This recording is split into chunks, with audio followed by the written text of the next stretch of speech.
दोस्तों में खबर शामिल करते हैं को सुलेमान मानका से, जहां के मुअज़्ज़िज़ीन ने बुज़दार हाउस में सरदार उमर खान बुज़दार से मुलाकात की।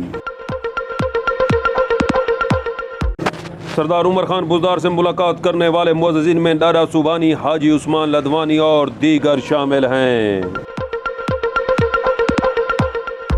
ब्यूरो चीफ अतीकुर रहमान बुज़दार के मुताबिक इस मुलाकात में मुअज़्ज़िज़ीन इलाका ने पानी, बिजली, स्कूल और अस्पताल जैसी बुनियादी सहूलियात का मुतालबा कर दिया। मुअज़्ज़िज़ीन के इन मुतालबात पर सरदार उमर खान बुज़दार ने उन्हें यकीन दहानी कराई कि उनके ये जायज़ मुतालबात बहुत जल्द पूरे कर दिए जाएंगे।